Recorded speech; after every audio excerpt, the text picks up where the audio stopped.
How's it going, everybody? My name's AJ. Today I'm going to be installing the Shiprock mid-height rack on my 23 Colorado Trail Bus from Tua Pro. All right, guys, here we go. Let's unpack this bad boy.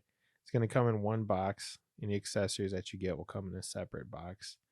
It's going to come with some pretty good instructions. There's a few steps that I think I can clarify for you as we go here. But you're just going to get everything unpacked initially, double check that everything is there. So you're going to have 4 of the corners that are on the left. You're going to have 4 of the crossbar attachments that you can see here. You're going to have 4 of the actual mounts that go to the bed. And then you're going to have the bag of hardware, obviously. Your 2 cross support beams from the top and your 2 cross support beams from the side. So this is what I use to put this together here. I got the drill driver, I got the wrench, socket, Torx pick, and a knife. That's everything you need. Should be pretty simple. All right, so let's get started. You're going to need one of the bed supports, and you're going to need one of the corner brackets. You're going to also need 5 bolts, 5 washers, and 5 nuts to put this together. You can go ahead and build all 4 right now. I did 2 at a time, but it's not going to change anything for you. I just grabbed my drill driver and the wrench and tightened them down. Went one at a time here. Going to thread a washer and a nut on each side, obviously. It's pretty simple. So after you get those built, you're going to get some of that rolled foam. You're going to just roughly measure it out, score it, cut it to size here. This is going to actually protect the side of your bed as you put these mounts on. You can see I installed it to both the flat and the horizontal part here. There's a trick for that later I'll go over. You have 4 of these brackets. These brackets are important. You're going to use these to actually mount the rack to your bed. These 2 male ends are going to point away from you outside the bed, and that lip that my thumb is on is going to go up top. When you put this bracket into the bed, as you'll see in a minute, there's really only one way it'll fit. Otherwise, if you put it in upside down or backwards, you'll notice that you won't be able to screw the threads in here. So it's somewhat self-explanatory, although they don't actually cover that in the instructions super well. So keep that in mind. All right, here we go. So what you're going to do here is get that bracket installed and hand tighten a couple of these screws. I measured the distance from the front of the bed to where I actually get the bracket so I can have a uniform distance on each side. Once they were hand tight, use the drill driver to cinch them down. You're going to add structural support later. So this is that trick I was talking about earlier. If you actually score this foam and pull it away, you'll be able to get the bolts mounted a little bit easier than if you didn't do that. I didn't do that. I didn't show that step as the first bracket I mounted, but I had a little bit of problem getting the screws in that foam. So if you just score that, I just eyeballed it. It'll go a lot easier for you. So now you're going to install the cross support beam here. And you're just going to put it up, slide it in between the brackets, and start mounting some of the hardware.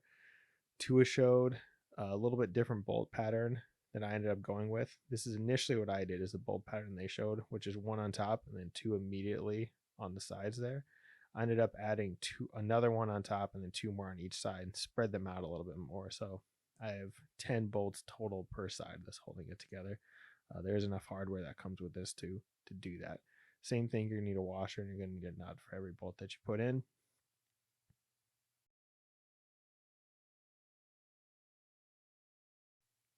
Cinch them down nice and tight. Do the other side. You can see some of the snow coming in because it's a beautiful day here in Iowa, and why not install some metal rack while you have to hold on to it in 21-degree weather? Am I right?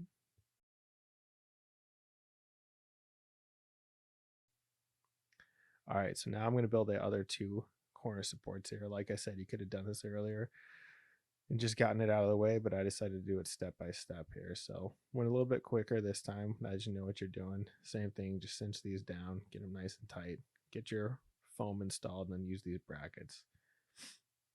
So same thing, I measured each bracket from the back of the bed just to make sure they were uniform and I didn't have any variation side to side. So Tua also gives you extra brackets that they don't really talk about in the instructions here that I'm going to show you. And so this is to actually add more bed supports. You can slide this in, same thing, hand tighten, and then you can torque those down. It's worth mentioning that when you do grab the hardware to put those bed supports on, for the initial double-ended male bracket, you're going to use the longer hardware for that. There are 2 different lengths, so make sure you use the long one. Let's install your cross beam. You can see this is how I varied up the bolt pattern a little bit. So I actually spaced them out a little bit further apart. And then, like I said, I added another one on top and a couple more on the sides. I didn't film every single bolt that I installed on this thing here. All right, next you're gonna get the side supports out. There are two different fins on this. The smaller fin, as you can see, is going to go on top. You could theoretically bolt it up both ways, but this is the way that Tua shows a product gets mounted. So like I said, smaller fin's going to go on top, larger ones on the bottom. Just hand tighten these screws initially. When you actually install the side support beam, that's when it'll come together and really become more rigid.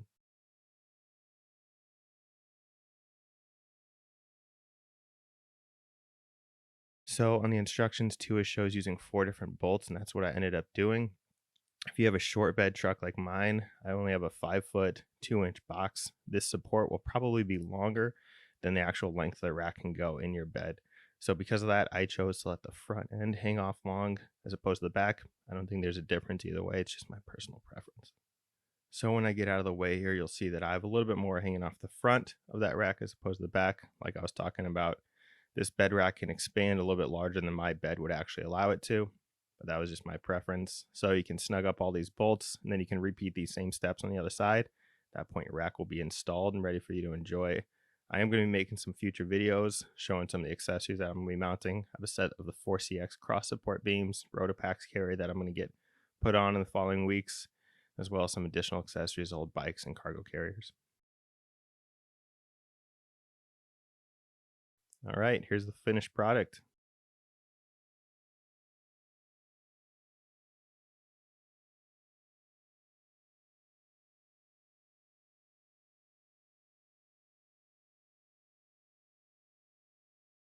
All right, guys, thank you for watching. If you have any questions, drop them in the comments and I'll try to get back to you.